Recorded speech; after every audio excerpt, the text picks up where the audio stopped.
सकाळचे 8 वाजले तरी आज शामराव पलंगावर शांतपणे पडून होते. ते छताकडे टक लावून पाहत होते.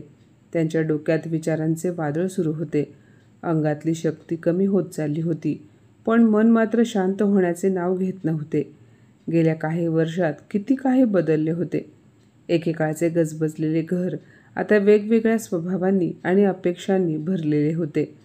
त्यांचा धाकटा मुलगा केशव आणि सून गीता, त्यांनी आयुष्यभर सांभाळलेले हे कुटुंब आता त्यांच्यासाठी एक जबाबदारी मानू लागले होते का? तेवढ्यात गीताची बडबड सुरू झाली. ती केशवला नाश्ता देत म्हणाली, दादा आणि वहिनीला कसलीच जबाबदारी नाही. बाबांचे सर्व काही आपणच पाहायचे. ती हळू आवाजात बोलत होती, पण त्यात दडलेल्या भावनांचा भार शामरावांपर्यंत पोहोचला. त्यांनी डोळे मिटले आणि मनात म्हणाले, आता काहीतरी करायला हवे, काहीतरी असे जे सगळ्यांसाठी योग्य असेल. ते उठून बाहेर आले आणि त्यांच्या सुनेला गीताला म्हणाले, सुनबाई, मला ही चहा दे ग. गीताला खूप राग आला. ती सासऱ्याकडे रागाने पाहत मनातल्या मनात म्हणाली, झाले या म्हाताऱ्याचे आदेश देणे सुरू. त्यांना असे वाटते की मी ह्यांची सून नसून एखादी मशीन आहे, जिला दिवसभर चालवत राहा तरीही ती थकणार नाही. इथे एक आम्ही दोघे नवरा बायको आहोत जे दिवसभर यांच्या सेवेत हजर असतो, आणि दुसरीकडे माझे दीर आणि जाऊबाई आहेत. त्यांच्या अंगावर कसलीच जबाबदारी नाही. दोघे राजाराणी मजेत राहत आहेत. मला तर असे वाटते की माझे आयुष्य ह्या म्हाताऱ्याची सेवा करण्यातच जाणार आहे. तेवढ्यात दारावरची बेल वाजली. केशवने घड्याळात पाहिले आणि म्हणाला, इतक्या सकाळी कोण आले असेल? त्याने दरवाजा उघडला तर समोर वकील साहेब उभे होते. त्यांच्या हातात काळ्या रंगाची फाईल होती. शामराव म्हणाले, अरे बाळा, मीच त्यांना बोलावले होते. मला मृत्यूपत्र बनवायचे आहे. त्यांचे बोलणे ऐकून घरामध्ये एक विचित्र शांतता पसरली. गीता स्वयंपाक खोलीमध्ये चहा बनवत होती. ती तशीच थांबली. तिने तिचे कान टवकारले आणि डोळे विस्फारले. ती मनात म्हणाली, मृत्यूपत्र? आणि अचानक? तिने पदराला हात पुसला, चहा कपात ओतला आणि गुपचूप चहाचा ट्रे उचलून ती बाहेर येऊन उभी राहिली. वकिलाने चष्मा नीट केला, खुर्ची ओढली आणि बॅगमधून काही कागदपत्र काढून म्हणाले, हे घ्या शामराव, तुम्ही म्हणाला होतात तसेच कागदपत्र मी तयार केले आहेत. असे बोलून वकील साहेबाने मृत्यूपत्र वाचायला सुरुवात केली. मी शामराव, माझी संपूर्ण संपत्ती म्हणजे 2 प्लॉट, वडिलोपार्जित घर, शेती आणि बँकेत जमा असलेली रक्कम माझ्या दोन्ही मुलांमध्ये म्हणजे केशव आणि माधव यांच्यात समान वाटणी करतो. हे ऐकताच जणू गीताचा श्वास थांबला. ती म्हणाली, समान वाटणी? तिचा आवाज हळू होता, पण आवाजात राग होता. ती पुढे म्हणाली, बाबा, इतकी वर्ष आम्ही तुमची सेवा करत आहोत. मी तुमची काळजी घेते. तुमचा हा धाकटा मुलगा दिवसरात्र तुमच्यासाठी झटतो. आणि माधव दादा, त्यांनी तर तुमची कधी विचारपूस देखील केली नाही. मग समान वाटणी कशासाठी? शामरावांच्या थकलेल्या डोळ्यांमध्ये चिडचिड आणि असहाय्यता होती. ते म्हणाले, गीता, माधवसुद्धा माझा मुलगा आहे. मी त्या दोघांमध्ये भेदभाव का करू? ती 2 पावले पुढे आली आणि म्हणाली, तुम्ही भेदभाव करू शकत नाही, पण तुमच्या दोन्ही मुलांमध्ये किती फरक आहे हे तरी पाहू शकता ना? तुम्हाला 4 डोळे असून सुद्धा दिसत नाही का? केशवने गीताचा हात दाबला आणि हळू आवाजात म्हणाला, गीता, गप्प बस. बाबांना जे योग्य वाटते तेच करू देत. पण गीताच्या चेहऱ्यावर एक विचित्र शांतता होती, जी जणू एखाद्या वादळापूर्वीची चेतावणी असेल. ती काहीही न बोलता स्वयंपाक खोलीत गेली. आता तिथे फक्त मृत्यूपत्रांच्या कागदांचा खडखडाट होता.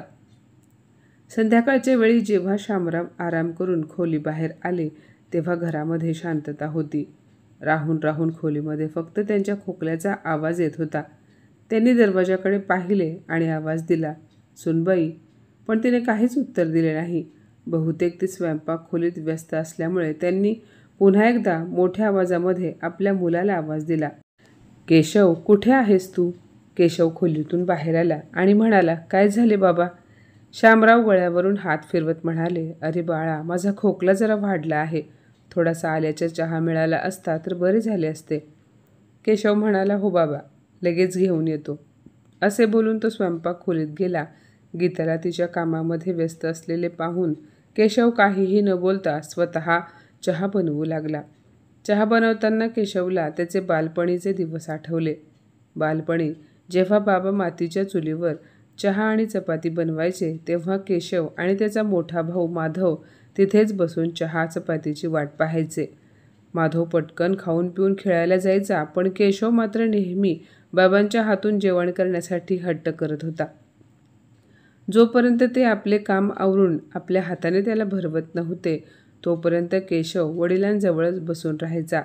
केशवला आपल्या वडिलांमध्येच आई दिसायची. जेव्हा तो लहान होता तेव्हा त्याच्या आईचे निधन झाले होते. तेव्हापासून आजपर्यंत तो त्याच्या वडिलांसोबत राहिला होता. पण आता वेळ बदलली होती. आता त्यांचा मोठा मुलगा माधव त्याच्या बायकोसोबत म्हणजे सीमासोबत बेंगलोरमध्ये राहत होता. तिथे त्याला चांगली नोकरी होती. तो एका मोठ्या कंपनीमध्ये काम करत होता. पण केशव त्यांच्या वडिलांसह मुंबईमध्ये राहत होता. केशवने आपल्या वडिलांची जबाबदारी उचलली होती. पण त्याची बायको गीता, ती तिच्या जबाबदाऱ्या तर पार पाडत होती, पण एक भार समजून.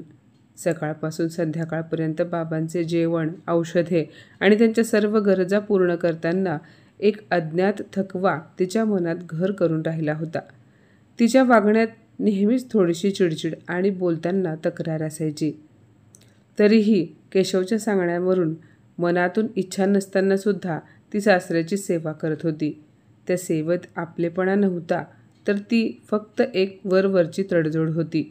मोठ्या मुलाकडे राहावे म्हटले तर त्यांच्या मोठ्या मुलाने, माधवने आणि त्याच्या बायकोने शामरावांना स्वतःकडे ठेवून घेण्यास साफ नकार दिला होता. पॉश कॉलनीमध्ये असणाऱ्या त्यांच्या फ्लॅटमध्ये वडिलांना राहण्यासाठी जागा नव्हती. माधवने स्पष्ट शब्दात सांगितले होते की बाबांना मुंबईतच राहू देत, त्यांची देखभाल करण्यासाठी आमच्याकडे वेळ नाही. शामरावांनी हे सर्व ऐकले होते, पण तेव्हा त्यांनी स्वतःचीच समजूत काढली की मुलगा आपला आहे, पण कुठे ना कुठेतरी त्याचीसुद्धा मजबुरी असेल. पण गीताला ही गोष्ट खटकली होती.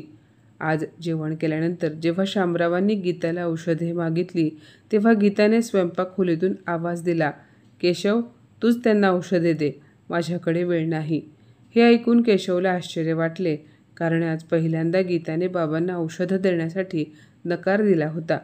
गीताचे वागणे आता दिवसेंदिवस बदलू लागले होते. पूर्वी इच्छा नसली तरी ती बाबांना वेळेवर जेवण द्यायची, त्यांना औषधे द्यायची आणि त्यांच्या इतर सर्व गरजा पूर्ण करायची. पण आता ती जाणून बुजून टाळू लागली होती. कधीकधी काहीही न बोलता ती जेवण समोर आणून ठेवायची. त्यांची औषधेसुद्धा टेबलवर फेकून निघून जायची. तिचे वागणे पाहून शामराव यांच्या डोळ्यांमध्ये प्रश्न होते, पण ते कधीच त्यांनी बोलून दाखवले नाहीत. गीताच्या मनामध्ये आता एकाच गोष्टीने घर केले होते, ते म्हणजे सेवा आम्ही करायची आणि संपत्तीची समान वाटणी कशासाठी. मनातल्या मनात तिने विचार केला होता की हा अन्याय मी कधीच सहन करणार नाही. केशवला सुद्धा गीताचा हा बदल हळूहळू जाणवू लागला होता, पण तो काहीच बोलला नाही. रात्री जेव्हा सर्वजण झोपायला आपापल्या खोलीत गेले तेव्हा गीता बराच वेळ कूस बदलत राहिली. तिच्या मनामध्ये एका नवीन योजनेने जन्म घेतला होता. घरातील इतर सदस्य झोपले होते. ते घरात येणाऱ्या वादळापासून अनोळखी होते. 2 दिवस असेच सरले. मृत्यूपत्राबद्दल बोलणे झाल्यापासून गीताचे वागणे पूर्णतः बदलले होते. यापूर्वी ती सासऱ्याची सेवा तर करत होती, पण आता त्यांच्या साध्या साध्या गोष्टींवरून भडकत होती. तिचा राग उफाळून बाहेर यायचा. केशव पाहत होता की त्याची बायको आता अस्वस्थ राहत होती. केशवला असे वाटत होते की कदाचित कामाचा ताण असल्यामुळे तर असे होत नसेल ना. जर गीतावरचा कामाचा ताण कमी झाला तर कदाचित ती व्यवस्थित होईल. त्यामुळे दुसऱ्याच दिवशी त्याने घरातील कामांसाठी मोलकरीण ठेवली. ती रोज सकाळी यायची, घराची साफसफाई तसेच धुणी भांडी करून जायची. केशव गीताला म्हणाला, आता तुला जास्त कामे करावी लागणार नाहीत, फक्त स्वयंपाकाचे पाहावे लागेल आणि बाबांची काळजी घ्यावी लागेल, बाकी सर्व बाई करेल. गीताने मान हलवली, पण त्याला तिच्या डोळ्यांमध्ये कोणतेच समाधान दिसले नाही. केशवला वाटले काही दिवसातच सर्व काही ठीक होईल. पण दिवस सरले आणि गीताचे वागणे जास्तच बिघडले. ती आता तिच्या सासऱ्यावर छोट्या छोट्या गोष्टींवरून ओरडू लागली. एके दिवशी चहा पित असताना शामराव म्हणाले, सुनबाई, चहामध्ये काहीच साखर नाही. बहुतेक तू साखर घालायला विसरलीस. तेव्हा गीता म्हणाली, साखर घातली नाही तर मग उठून घ्या. मला प्रत्येक वेळेस माझ्यातल्या चुका सांगण्याची काय गरज आहे.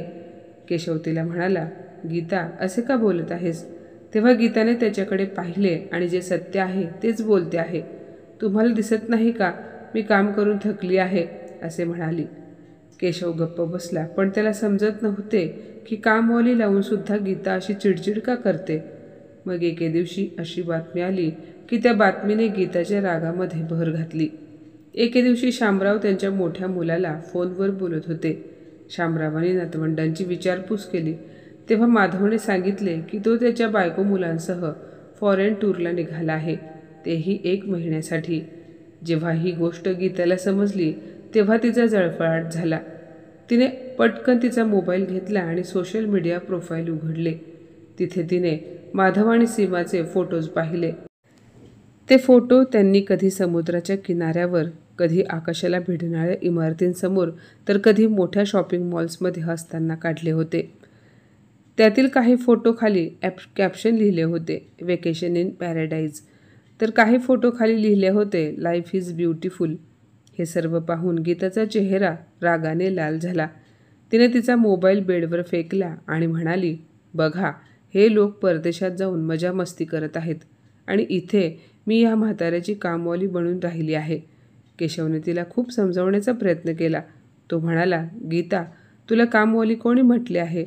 आणि मला असे वाटत नाही की त्या लोकांच्या जाण्याने किंवा न जाण्याने आपल्याला काही फरक पडावा. ते काहीही करू देत, आपल्याला काय करायचे आहे. पण गीता आता काहीही ऐकण्याच्या मनस्थितीत नव्हती. ती म्हणाली, आपल्याला काय करायचे आहे म्हणजे?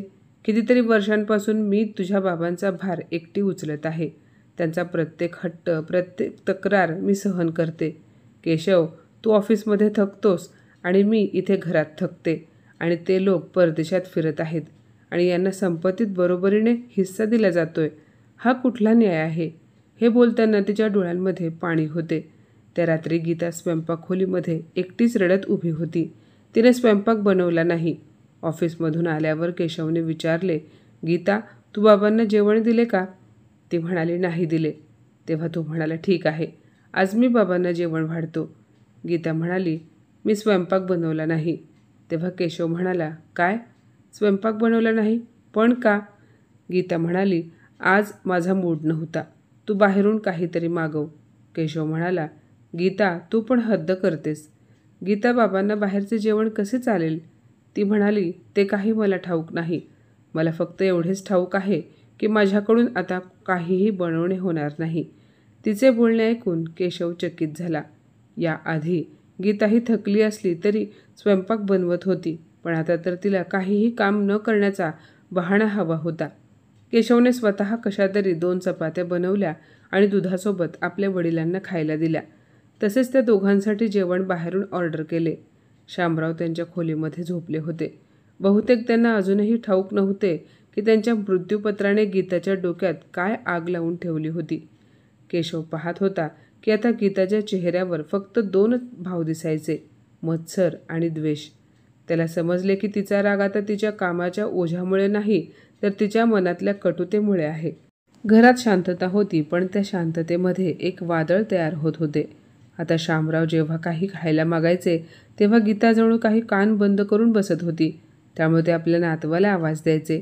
तेव्हा ती तिच्या मुलाला आजोबाकडे जाऊ देत नव्हती. कधी कधी मोलकरणीला त्यांची दया यायची आणि ती स्वयंपाकघरातील एखादे फळ कापून त्यांना द्यायची. हे जेव्हा गीताने पाहिले तेव्हा ती कामवालीला खूप ओरडली. ती म्हणाली, यापुढे जर असे काही केलेस तर मी तुला कामावरून काढून टाकेन. त्यानंतर कामवाल्या बाईने आपल्या कामाशी काम ठेवायला सुरुवात केली. आज दुपारी 3 वाजता शामरावांनी त्यांच्या खोलीतून गीताला आवाज दिला, गीता, काहीतरी खायला दे. त्यांच्या आवाजामध्ये कमजोरी होती. यावर गीता स्वयंपाकखोलीतून बाहेर आली आणि म्हणाली, ही काय वेळ आहे का खाण्याची. 12 वाजता तर तुम्ही खीर खाल्ली होती आणि आता लगेच 3 वाजता भूक लागली. मी जे काही चपाती भाजी बनवली होती ती संपली आहे. मला तर खाण्याशिवाय काही कामधंदा नाही. हे घर आहे, 24 तास चालणारी फॅक्टरी नाही तुम्हाला कधीही उठून खायला द्यायला. गुपचूप झोपा. आता तुम्हाला जे काही खायचे आहे ते संध्याकाळी मिळेल. शामराव पुढे काही बोलणार त्याआधीच गीता तिथून निघून गेली. त्यांच्या डोळ्यांमध्ये उदासी पसरली, पण ते गप्प होते. त्याच वेळेस केशव ऑफिसवरून लवकर आला. गेटजवळ उभे राहून त्याने गीताचे सर्व बोलणे ऐकले होते. तो जसा आत गेला तेव्हा गीता तिच्या खोलीत गेली होती. पण केशव खूप रागात होता. तो रागाने तिच्या खोलीत गेला. तिथे गीता बेडवर बसून तिची फेवरेट सिरियल पाहत होती आणि तिच्या चेहऱ्यावर असे हावभाव होते जणू काही घडलेच नाही. केशव तिला मोठ्या आवाजात म्हणाला, गीता, ही काय पद्धत आहे बाबांशी बोलण्याची? ते वृद्ध आहेत, आजारी असतात आणि तू त्यांच्याशी असे बोलत आहेस? गीताने रिमोट खाली ठेवला आणि केशवकडे पाहिले. ती म्हणाली, मग तुझे म्हणणे काय आहे? दिवसभर त्यांच्या सेवेत उभी राहू, त्यांच्या सर्व फरमाईशी पूर्ण करू, त्यांना सतत 2-2 तासाला काहीतरी खायला हवे असते. पण मी म्हणते, मलाही थोडाफार आराम हवा की नको? मीही माणूस आहे, मशीन नाही. तिचे बोलणे ऐकून केशवचा राग वाढला. तो म्हणाला, तुला लाज वाटत नाही का असे बोलताना? बाबांनी नेहमी आपली काळजी घेतली आणि आता जेव्हा आपली वेळ आली आहे त्यांची काळजी घेण्याची, तर तू अशी वागत आहेस. ती म्हणाली, काय म्हणालास? काळजी घेतली? आणि घेतली तर तुझी काळजी घेतली असेल. मी तर जेव्हापासून लग्न करून इथे या घरात आली आहे, तुझे वडील माझ्यावर डोक्यावर भार होऊन राहिले आहेत आणि वरून त्यांनी मृत्यूपत्रामध्ये तुझ्या मोठ्या भावाला बरोबरीने हिस्सा दिला आहे. ते सर्वजण आपल्या बायको मुलासह आनंदाने परदेशवारी करत आहेत. सोशल मीडियावर आपल्याला जळवण्यासाठी फोटो पोस्ट करत आहेत. जेव्हा जेव्हा मी त्यांचे फोटोज माझ्या मोबाईलमध्ये पाहते तेव्हा तर मला असे वाटते की मोबाईल भिंतीवर फेकून द्यावा. आता खूप झाले. केशव, एक गोष्ट कान उघडे ठेवून नीट ऐक. ह्या घरामध्ये आता एकतर बाबा राहतील किंवा मी. तिच्या ह्या वाक्याने खोलीमध्ये एकदम शांतता पसरली. केशव स्तब्ध होता. गीताचे शब्द त्याच्या हृदयावर घाव करत होते. त्याला काहीतरी बोलायचे होते पण तोंडातून शब्दच फुटत नव्हते. त्या रात्री कोणीही जेवण जेवले नाही. शामराव आपल्या खोलीमध्ये शांतपणे झोपून होते. बहुतेक त्यांना सुद्धा सर्व काही ऐकायला गेले होते. दुसऱ्या दिवशी सकाळी शामरावांनी नाश्ता केल्यानंतर केशवला आपल्याजवळ बोलावून घेतले. त्यांचा आवाज थरथरत होता. शामराव म्हणाले, केशव, मला असे वाटते की माझ्यामुळे तुम्हा दोघांमध्ये वाद व्हायला नकोत. घरातली शांतता कायम राहावी, त्यामुळे मी वृद्धाश्रमात जाईन. हे ऐकताच केशवला धक्का बसला. तो म्हणाला, बाबा, हे तुम्ही काय बोलत आहात? मी असे कधीच होऊ देणार नाही. पण यावर शामराव पुढे म्हणाले, नाही बाळा, मी निर्णय घेतला आहे. आता मला इथे राहून ह्या घरात वाद वाढवायचे नाहीत. गीतावर भार होऊन मी राहू शकणार नाही. तू मला वृद्धाश्रमात सोडून ये.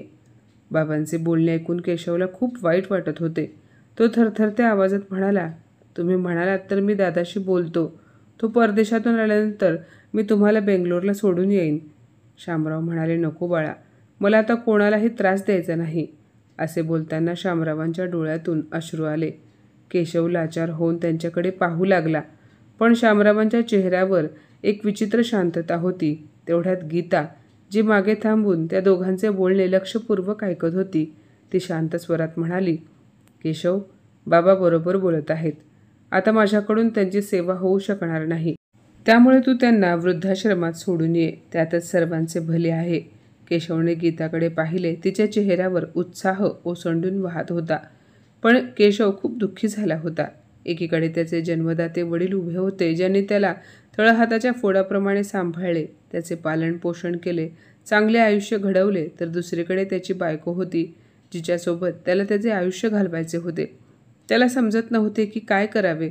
दुसऱ्या दिवशी शामरावांनी त्यांची बॅग भरली आणि वृद्धाश्रमात जायला निघाले. घरामध्ये तणावपूर्ण वातावरण निर्माण झाले होते. जेव्हा केशव वडिलांना वृद्धाश्रमात सोडायला निघाला, त्याने आपल्या वडिलांची छोटी बॅग उचलली.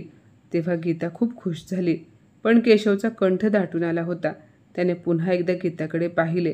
बहुतेक त्याला असे वाटत होते की त्याची अवस्था पाहून ती त्याला काहीतरी बोलेल, बाबांना थांबवेल. पण नाही, तिच्या डोळ्यामध्ये काहीही भावना नव्हती.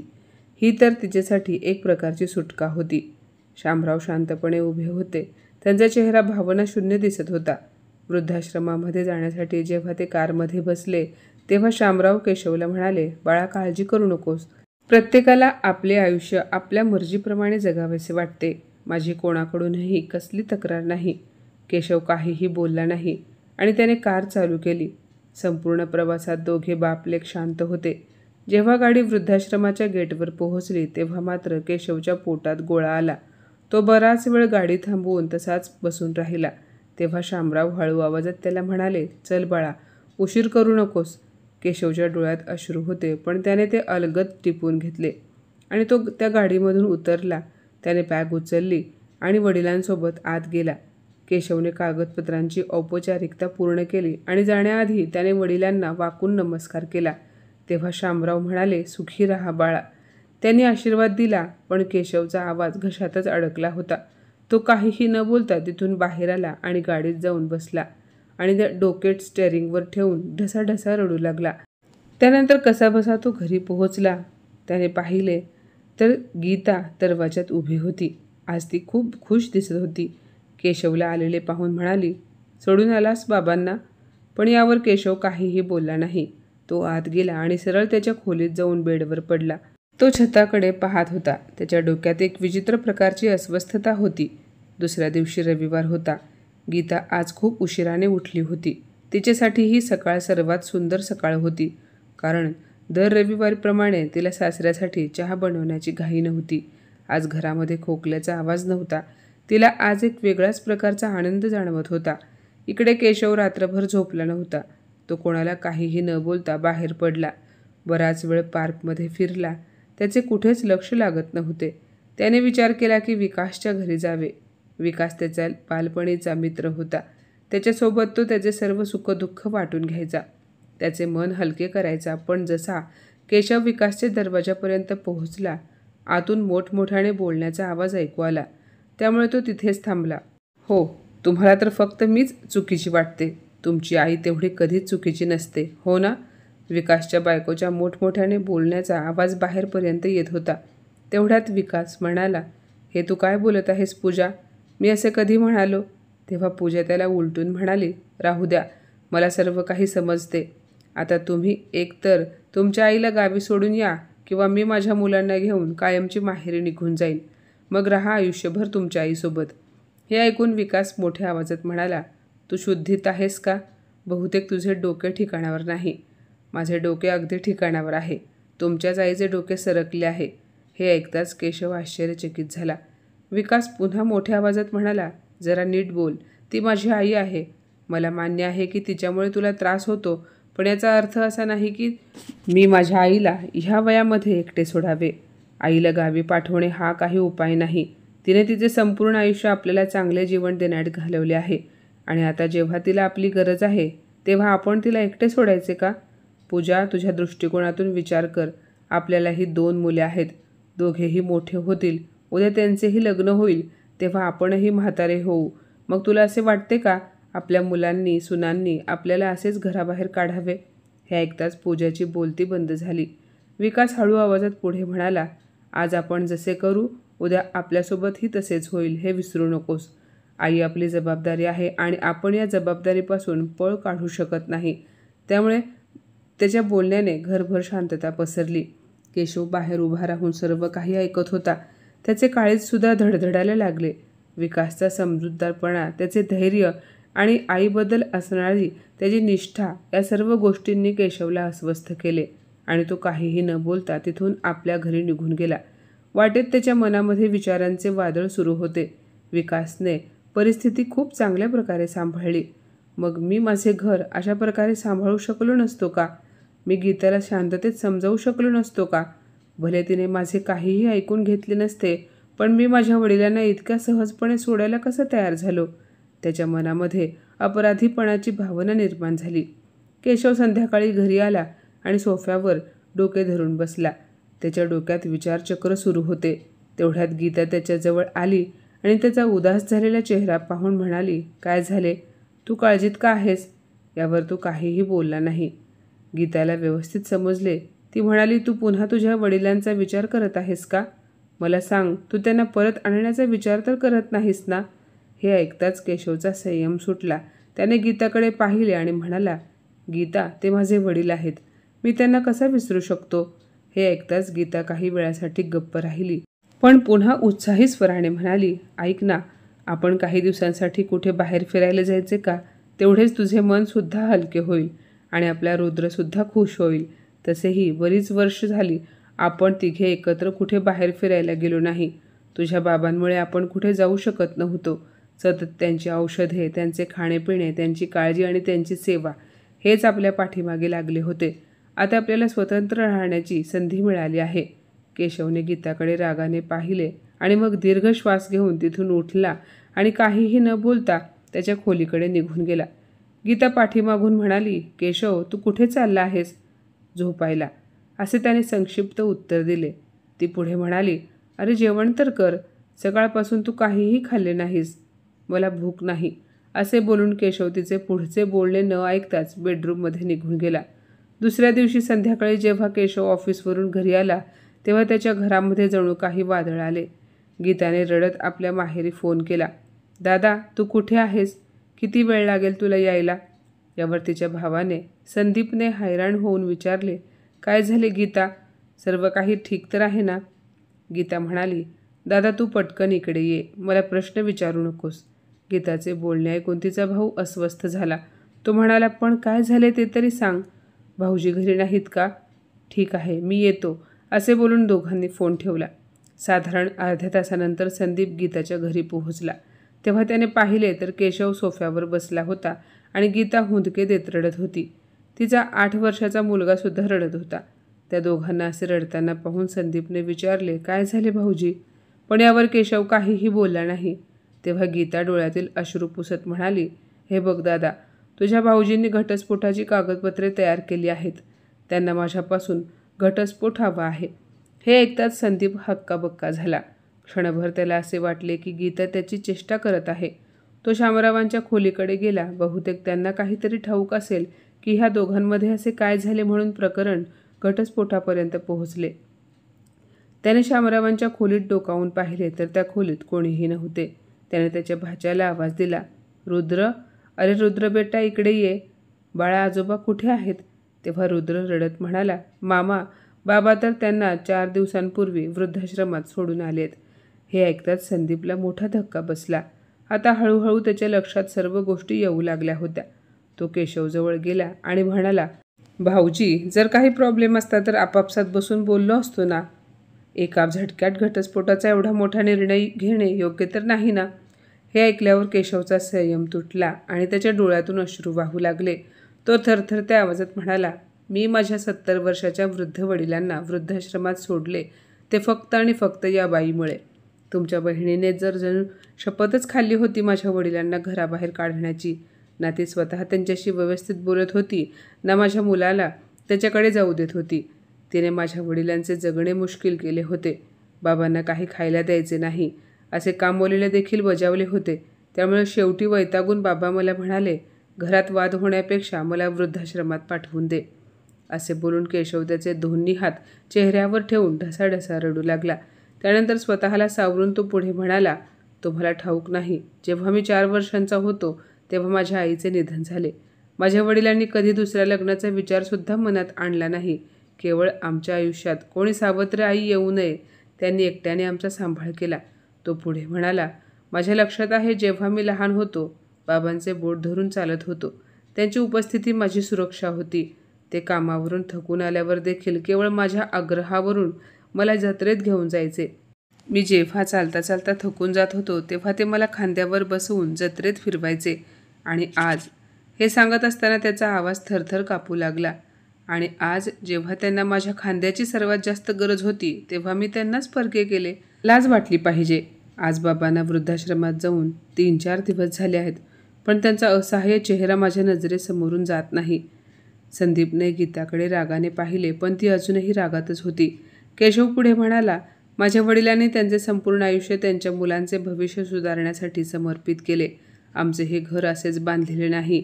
माझ्या बाबांनी त्यांच्या रक्ताने आणि घामाच्या प्रत्येक थेंबाने या घराच्या प्रत्येक विटेचे सिंचन केले आहे. जर मी माझ्या देवासारख्या वडिलांशी एकनिष्ठ राहू शकत नाही तर मी माझ्या पत्नी आणि मुलांशी कसा एकनिष्ठ राहू शकतो? असे बोलून केशव लहान मुलासारखा रडू लागला. त्याचे बोलणे ऐकून गीताला देखील मनातल्या मनात आपल्या चुकांची जाणीव होऊ लागली. त्यानंतर केशव एक दीर्घ श्वास घेत म्हणाला, मी माझ्या जन्मदात्याला त्या लोकांच्या हवाली केले आहे ज्यांना त्यांच्या सवयी, त्यांच्या गरजा, त्यांचा आजार ठाऊक नाही, जेव्हा मी माझ्या वडिलांसाठी काही करू शकलो नाही तर इतर लोकांसाठी काय करणार आहे? माझ्या बायकोने तर मला साफ सांगितले आहे की माझे वडील तिच्यासाठी भार आहेत. माझ्या पत्नीला स्वतंत्र राहायला खूप आवडते. मग मी तिला अपूर्ण स्वातंत्र्य का द्यायचे? मी तिला पूर्णपणे मुक्त का करू नये? केशवचे बोलणे ऐकून गीता घाबरली. तिने भरलेल्या डोळ्यांनी त्याच्याकडे पाहिले. पण केशवचे बोलणे अजून संपले नव्हते. तो पुढे म्हणाला, जर मी आईशिवाय राहू शकतो तर माझा मुलगासुद्धा बापाशिवाय राहूच शकेल. आई तर आहे ना त्याच्याजवळ, त्याला कशाची कमी असेल? असे बोलता बोलता त्याची नजर आपल्या मुलावर पडली, जो घाबरून एका कोपऱ्यात उभा होता. माझ्या बायकोला सगळ्या बंधनातून मुक्त करण्याची वेळ आली आहे, म्हणूनच मला तिला घटस्फोट द्यायचा आहे. गीता, आता तू आरामात जिकडे फिरायचे आहे तिकडे फिरू शकतेस, मजा मस्ती करू शकतेस. माझ्या बाबांच्या जबाबदारीचा भार तर आधीच तुझ्या डोक्यावरून मी उतरवला आहे. आता मी तुला सर्व जबाबदाऱ्यातून सुद्धा मुक्त करतोय. पण काळजी करू नकोस, माझी सगळी संपत्ती तुझ्याकडे राहील. सर्व काही सोडून मी माझ्या वडिलांकडे वृद्धाश्रमात राहायला जाणार आहे. किमान माझ्या मनाला शांती मिळेल की मी माझ्या बाबांच्या आयुष्याच्या शेवटच्या टप्प्यात त्यांच्यासोबत राहू शकलो. हे ऐकून गीताला खूप मोठा धक्का बसला. तिने घाबरून केशवकडे पाहिले. केशव पुढे म्हणाला, आज माझे वडील 2 मुले असताना वृद्धाश्रमात राहत आहेत. त्या हिशोबाने उद्या परवा मला देखील तिथेच जावे लागेल. मग मी आत्ताच का जाऊ नये? आत्ताच तर गेलो तर मला तिथे राहण्याची सवयही होईल आणि म्हातारपणात घरातील माणसांना माझा काही त्रास होणार नाही. गीताच्या भावाने तिच्याकडे पाहिले आणि म्हणाला, गीता, तुझ्या अशा वागण्याने तर मला ही एक प्रेरणा मिळाली आहे. आता मी सुद्धा आपल्या आईला लवकरच वृद्धाश्रमात पाठवणार आहे. हे ऐकताच गीताच्या पायाखालची जमीन सरकली. ती अवाक होऊन त्याच्याकडे पाहू लागली आणि म्हणाली, काय? हे काय बोलतोस दादा? तिचा आवाज थरथरत होता. तो म्हणाला, हो गीता, मी अगदी बरोबर बोलतोय. आता आपली आई सुद्धा म्हातारी झाली आहे. ती सुद्धा सतत खोकत असते. कधी तिला ताप येतो तर कधी तिचे अंग दुखते. त्यामुळे मी आता तिची व्यवस्थित काळजी घेऊ शकणार नाही. म्हणजे तिला सतत डॉक्टरांकडे घेऊन जाणे, विनाकारण तिच्या औषधांवर खर्च करणे, तिची काळजी घेणे, या सर्व गोष्टींना मी देखील त्रासलो आहे. मग मी सुद्धा तुझ्याप्रमाणे सगळ्या जबाबदारीतून मुक्त का होऊ नये? गीता शांतपणे त्याचे बोलणे ऐकत होती. तो पुढे म्हणाला, तूच सांग, मी बरोबर बोलतोय ना? गीता म्हणाली, नाही दादा, असे करू नकोस, मला आणखी लाजवू नकोस. असे बोलून गीता मोठमोठ्याने रडू लागली. संदीप म्हणाला, का करू नको? जर तू तुझ्या सासऱ्यासोबत अशी वागू शकतेस, मग मी का नाही? तेव्हा तुला काही चुकीचे वाटले नाही? त्यांना त्यांच्या स्वतःच्या घरातून बाहेर काढताना तुला काहीच कसे वाटले नाही? गीता जमिनीवर बसली आणि म्हणाली, मला माफ करा, मी खूप मोठी चूक केली आहे. मी फक्त स्वतःबद्दल विचार केला, पण हे समजू शकले नाही की मी किती मोठे पाप करायला निघाली आहे. मला माफ करा. गीता जेवढे बोलत होती त्यापेक्षा जास्त रडत होती. केशवने तिच्याकडे पाहिले. तिचा चेहरा आत्मग्लानीने भरला होता. तिच्या डोळ्यात पश्चाताप दिसत होता. काही वेळानंतर तिचा भाऊ संदीप म्हणाला, जर आता तुला तुझ्या चुकीची जाणीव झाली आहे तर आता आपण सर्वजण जाऊन बाबांना वृद्धाश्रमातून परत घेऊन येऊ. त्याने घड्याळाकडे पाहिले तर संध्याकाळचे 5 वाजले होते. तो म्हणाला, चला भाऊजी, आताच्या आता वृद्धाश्रमात चला. आता उशीर करण्यात काही अर्थ नाही. संदीप केशवच्या खांद्यावर हात ठेवून म्हणाला, गीता, तू यांना घेऊन ये. मी रुद्रसोबत कारमध्ये तुमची वाट बघतोय. काही वेळातच केशव, संदीप आणि गीता वृद्धाश्रमाच्या गेटवर पोहोचले. केशवच्या हृदयाची धडधड वाढली होती. तिथे जाण्याची हिंमत तर त्याने केली, पण आपल्या वडिलांचा सामना करण्याचे धाडस त्याच्यात नव्हते. वृद्धाश्रमातील वातावरण उदासीनतेने भरले होते. सर्वत्र शांतता होती. फक्त अधूनमधून कुठून तरी खोकण्याचा आवाज येत होता. एका कोपऱ्यामध्ये काही वृद्ध गुपचूप बसले होते. कोणी खिडकीबाहेर पाहत विचारांमध्ये गुंतला होता, तर कोणी आपल्या नशिबाला दोष देत डोळ्यातील अश्रू पुसत होता. संदीप आणि गीताचे पाऊल तिथेच थांबले. त्या वातावरणामध्ये खूप दुःख आणि निराशा होती. केशवने हळू आवाजात वृद्धाश्रमाच्या कर्मचाऱ्याला विचारले, मी केशव, शामरावांचा मुलगा. तुम्ही मला सांगू शकाल का माझे बाबा कुठे आहेत? कर्मचारी म्हणाला, हो साहेब, ते तिथे गॅलरीत बसले आहेत. जसे ते तिघे गॅलरीत पोहोचले, त्यांनी पाहिले तर एक वृद्ध माणूस शामरावांसोबत बोलत होता. श्यामभाऊ, मला तर मुलगा नाही, म्हणून नाईलाजाने मला इथे यावे लागले. पण तुमची कहाणी ऐकून माझे काळीज फाटले. तुमच्या सुनेने तुम्हाला घराबाहेर काढले.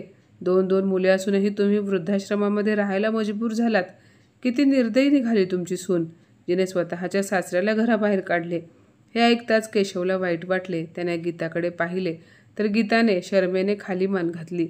यावर शामराव म्हणाले, नाही भाऊ, माझी सून तशी नाही. ती थोडी असमंजस आहे, पण वाईट नाही. त्यांचे बोलणे ऐकून ते तिघेही अवाक राहिले. तो वृद्ध माणूस म्हणाला, तुमच्या मुलाने सुनेने तुम्हाला इकडे सोडले तरी सुद्धा तुम्ही म्हणत आहात की तुमची सून चुकीची नाही. तेव्हा शामराव म्हणाले, मुले कधीच चुकीची नसतात. त्यांना कधी कधी आपली कर्तव्य समजत नाहीत, पण मला माझ्या मुलावर विश्वास आहे की एके दिवशी तो मला इथून घेऊन जायला नक्की येईल. असे बोलताना त्यांच्या डोळ्यातून पाणी आले. मागे उभ्या असलेल्या गीताच्या डोळ्यातून अश्रू वाहू लागले. ज्या माणसाला तिने घराबाहेर काढले त्याने एकदा देखील तिच्याबद्दल अपशब्द काढले नाहीत. ती पटकन त्यांच्यासमोर गेली आणि त्यांच्या पायावर डोके ठेवून म्हणाली, बाबा, मला माफ करा. मी खूप मोठी चूक केली आहे. तिला अचानक आलेले पाहून शामराव घाबरले. त्यांनी गीताला उठवण्याचा प्रयत्न केला. ते म्हणाले, नाही बाळा, असे करू नकोस, उठ बरं. पण गीता उठायला तयार नव्हती. ती खूप रडू लागली. मी खूप स्वार्थी होते बाबा. मला स्वतःच्या सुखापुढे तुमचे दुःख दिसले नाही. माझ्या लक्षात आले नाही की तुम्ही आमच्या कुटुंबाचा पाया आहात आणि मी तुम्हालाच घराबाहेर काढण्याचा हट्ट धरून बसले होते. प्लीज मला माफ करा, असे ती सतत बोलत होती. केशव देखील खूप रडत होता. तो सुद्धा आपल्या वडिलांचे पाय धरून रडू लागला. बाबा, मी दोषी आहे. मी माझ्या बायकोच्या हट्टापुढे झुकून तुमचा अपमान केला आहे. आता मला स्वतःची लाज वाटते. गीताचा भाऊ संदीप त्यांच्यापुढे हात जोडून उभा राहिला आणि म्हणाला, बाबा, आजपासून गीता तुमची सून नाही तर मुलगी बनून राहील. ती तुमची काळजी घेईल, मी तुम्हाला वचन देतो. गीता म्हणाली, चला बाबा, आम्ही सर्वजण तुम्हाला घरी घेऊन जायला आलो आहोत. आम्ही आणि आपले घर तुमच्याशिवाय अपूर्ण आहे. हे ऐकताच शामरावांच्या डोळ्यातून पाणी आले. त्यांनी केशव आणि गीताच्या डोक्यावर हात ठेवला. तिथे उभ्या असलेल्या वृद्धांच्या डोळ्यात देखील पाणी आले. त्यानंतर केशव वृद्धाश्रमाच्या मॅनेजरला म्हणाला, सर, मी माझ्या बाबांना घरी घेऊन जाणार आहे. मॅनेजर म्हणाले, ठीक आहे, घेऊन जा बाबांना. त्यानंतर कागदोपत्री औपचारिकता पूर्ण करण्यासाठी त्याने केशव आणि शामरावांना ऑफिसमध्ये बोलावले. काही वेळाने शामराव हळूहळू चालत बाहेर येऊ लागले. त्यांच्या चेहऱ्यावर एक शांतता होती. तिकडे बाहेर संदीप आणि गीता गाडीजवळ थांबले होते. संदीपने गीताकडे पाहिले. तो म्हणाला, आता समजले गीता, खरा आनंद काय असतो. गीताने खाली मान घातली. काहीही बोलण्याची तिच्यात हिंमत नव्हती. संदीप म्हणाला, गीता, आईवडील तर आईवडील असतात, मग ते आपले असू देत किंवा भाऊजींचे. त्यांना जिवंतपणी मरण यातना देऊ नकोस. तेच आपली खरी ताकद असतात. त्यांच्यापासून वेगळे झाल्याने आपल्या कुटुंबाचा कणा कमकुवत होईल आणि जर त्यांनी अश्रू ढाळले तर आपल्याला कित्येक जन्म त्या अश्रूंची किंमत मोजावी लागेल. जर आपले आईवडील दुःखी असतील तर आपल्याकडे सर्वस्व असूनही शांती लाभणार नाही. खरी शांती फक्त आईबाबांच्या सावलीतच मिळते. भावाचे बोलणे ऐकून गीता रडू लागली. ती म्हणाली, दादा, आज माझे डोळे उघडले आहेत. यापुढे तुला माझ्यामुळे कधीच मान खाली घालावी लागणार नाही. आता मी माझ्या कर्तव्यापासून मागे हटणार नाही. तिच्या बोलण्यात एक संकल्प होता, आपल्या कुटुंबाला सदैव जोडून ठेवणारा संकल्प. तेवढ्यात केशव आणि शामराव बाहेर आले. आज शामरावांच्या चेहऱ्यावर एक वेगळीच चमक आणि डोळ्यात आनंदाश्रू होते. ते सर्वजण शामरावांना घेऊन घरी आले. आता गीता शामरावांची मनापासून काळजी घेत होती. त्यांचे जेवण, नाश्ता, औषधे वेळेवर देत होती. याशिवाय ती रिकाम्या वेळेत शामरावांसोबत मन मोकळ्यापणाने गप्पा मारायची आणि हे सर्व पाहून केशवला खूप समाधान वाटू लागले. आता शामराव आपला मुलगा, सून आणि नातवासोबत आनंदाने आयुष्य जगत होते. तर माझ्या मित्रमैत्रिणींनो, आजची ही कथा तुम्हाला कशी वाटली कमेंटमध्ये नक्की सांगा आणि अशाच नवनवीन कथा ऐकण्यासाठी प्रज्ञा मराठी स्टोरीजला नक्की सबस्क्राईब करा. धन्यवाद.